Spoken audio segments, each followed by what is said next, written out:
Honda's had quite the evolution over the years. Back in the 80s, Honda was seen as like the BMW of Japan. But then in the 2000s, things changed a bit. See, some questionable product decisions really had a negative impact on the brand. But I tell you what, right now, Honda is on quite the hot streak. So you've got new models like the Civic and the Type R, the HR-V and the freshly launched ZR-V SUV, all really top quality models and some of the best models in their respective segments. So no pressure then on what is the new version of Honda's most important model. That's right, the 6th generation CR-V is rolling into dealerships as we speak, and not only is it much bigger than the 1997 original, this version also comes with a hybrid powertrain option. But is this new CR-V as good as all those other new Honda models?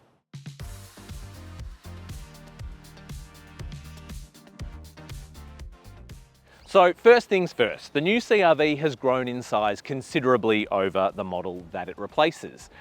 And that is to accommodate the ZR-V in Honda's lineup. So that model sits between the HR-V, small SUV, and what is now a large SUV in the CR-V.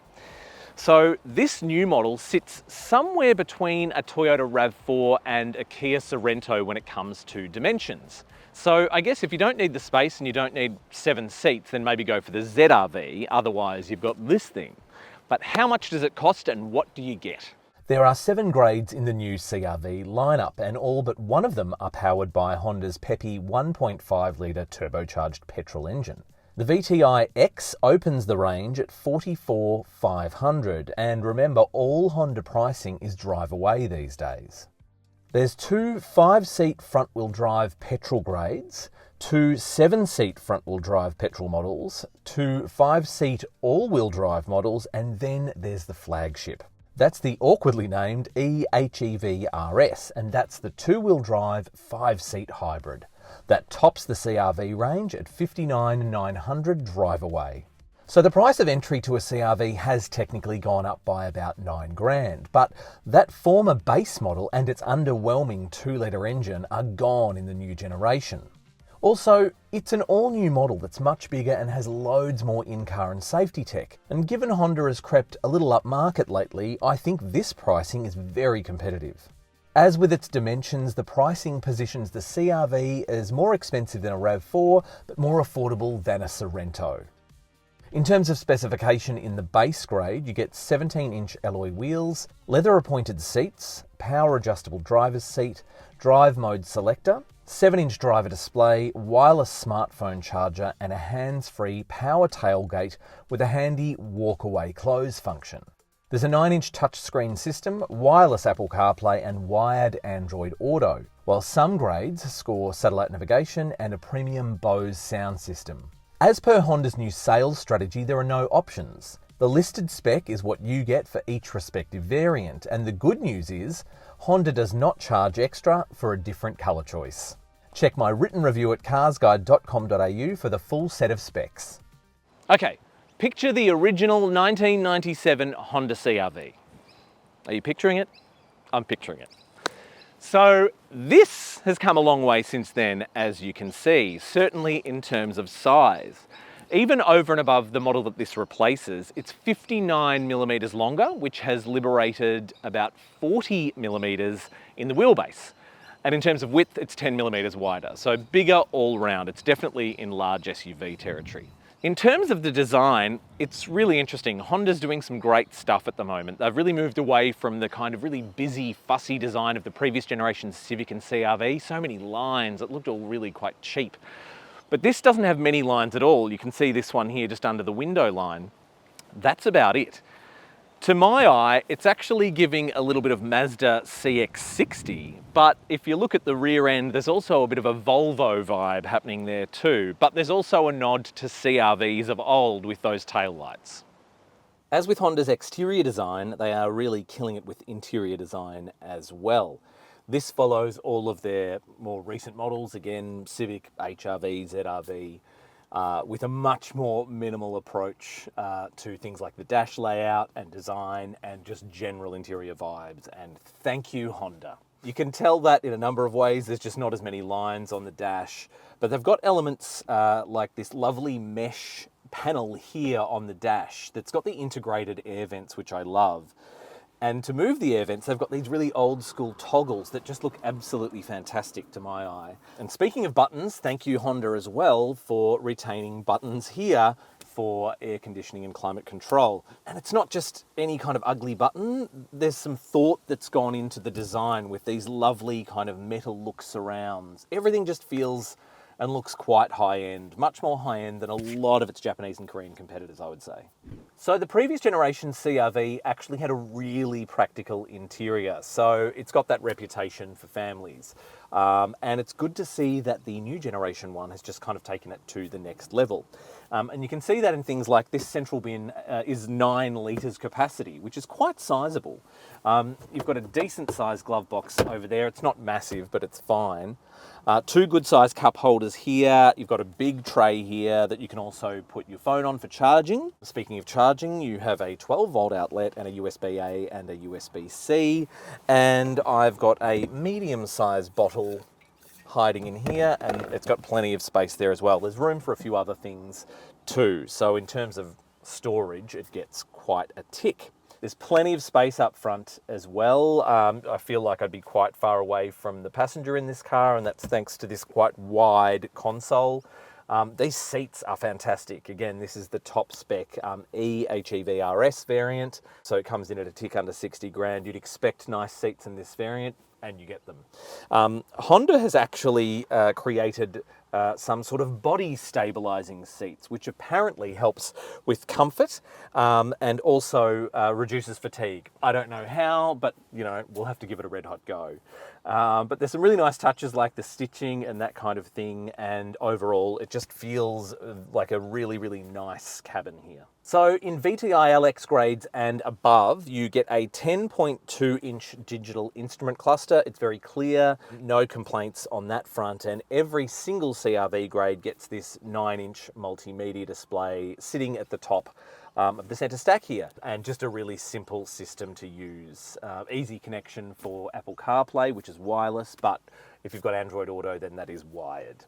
So in great news for families, there's 15 millimeters more legroom in the second row of the CR-V, and it feels enormous back here. So I'm sitting behind my 6 foot tall driving position, and as you can see, I have heaps of room. This is definitely large SUV kind of size second row.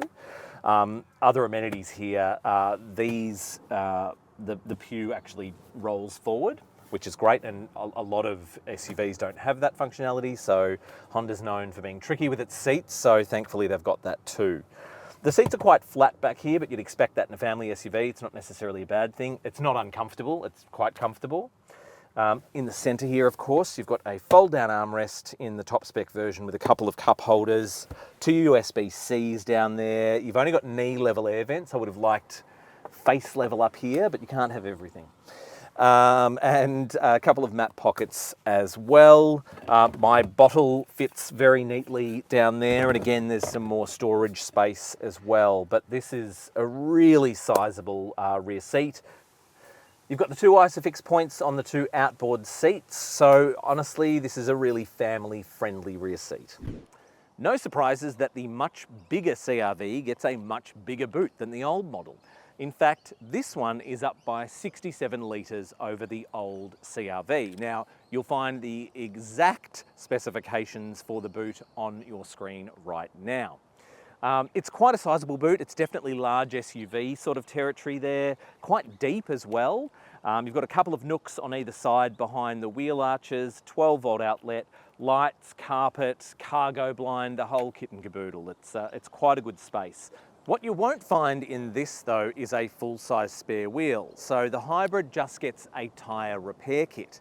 If you want a full-size spare, you need to buy one of the 5-seat petrol versions.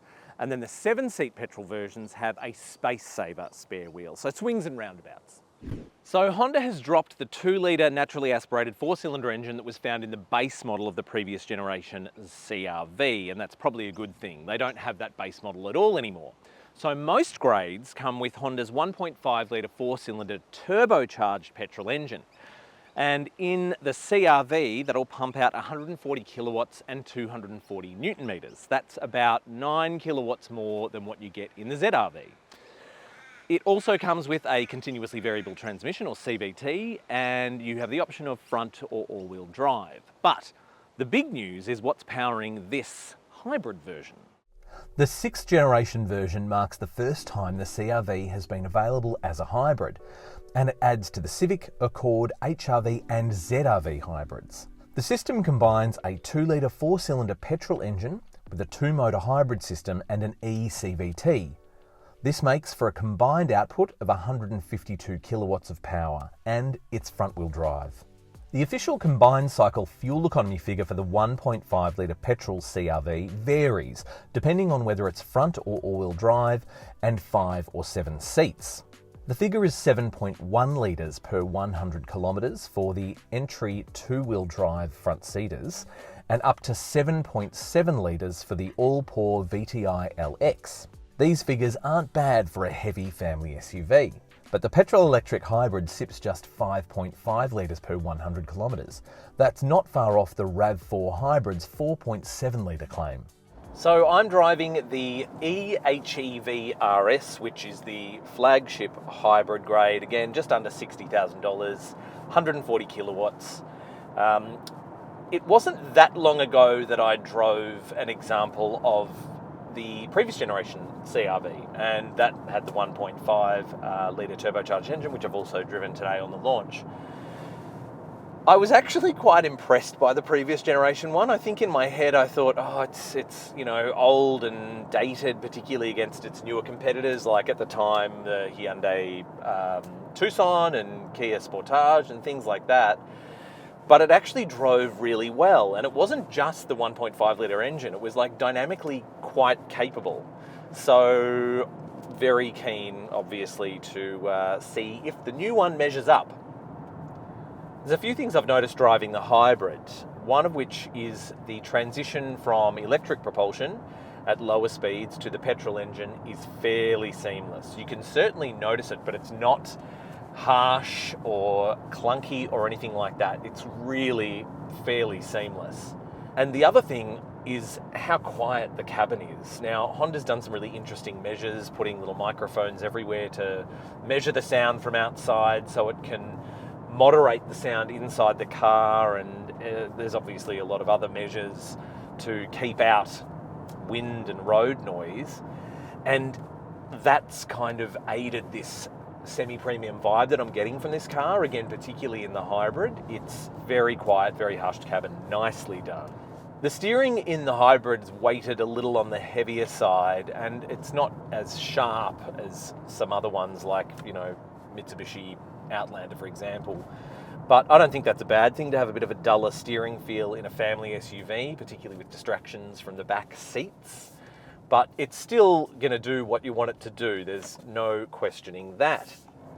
So this hybrid is quite quick off the mark. It's not a sports car, but there's more than enough get up and go to get you away from the lights in a hurry, and great for overtaking as well. There's a decent amount of torque there for that. It's also got a sport mode. I popped it in sport mode earlier to have a bit of a play with that, and there is a noticeable increase in responsiveness, and you can also hear the engine a bit more. I don't think you necessarily need it in a car like this, but every now and then it's nice to give it a little go. So today I've driven a couple of grades of the 1.5 litre turbocharged petrol engine, and I've also driven the hybrid. I've probably driven the hybrid the most. And one thing that is impressive across all of the grades is the ride quality, regardless of the wheel and tyre package, regardless of the additional weight of a hybrid. I would say the hybrid is slightly firmer, so you kind of would only notice that going over, quite full-on ruts and bumps and potholes and the like. But honestly, I think that I'm kind of being picky there, because generally the ride's been really, really good, really supple, and the chassis feels really balanced. It's one of these family SUVs that surprises you with its dynamism. Again, it's something that the previous model had, and this one has just improved that for sure. It's a bit of a fun car to drive on a twisty road. The CR-V's got its work cut out for it, because there are a lot of competitors that are enjoyable to drive, great packaging, reasonable pricing, the whole lot. So, you know, Hyundai Tucson, Kia Sportage, Mazda CX-5, the new Nissan X-Trail, Mitsubishi Outlander, the list goes on. There's no shortage of impressive offerings, but I think that this adds just another option for people in this segment. And I'm finding it hard to find too many negative points about it at the moment. ANCAP is yet to test the new CR-V, but that's expected to change soon. Honda has upped the safety offering for the latest CR-V, and it comes with the Honda Sensing Active Safety Suite across the range. That includes auto emergency braking, forward collision warning, and more. Some sensing features that are new to the CR-V include traffic jam assist and traffic sign recognition. Lower grades miss out on some gear like a blind spot monitor and rear cross-traffic alert, which is a shame. But overall, it's a lengthy list of standard safety gear in the new CR-V. It comes with 11 airbags, which is a lot, and that includes the new centre front airbag that helps avoid injury in a side crash. For more details on the safety spec, head to carsguide.com.au. The CR-V is covered by Honda Australia's 5-year unlimited kilometre warranty, as well as 5 years of free roadside assistance.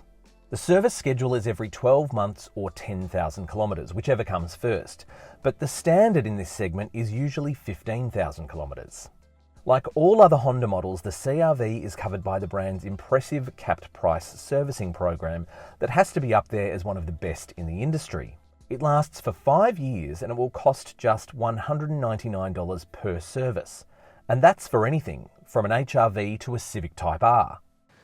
So I can confirm that Honda's hot streak continues with the new CR-V, because this is a very impressive car.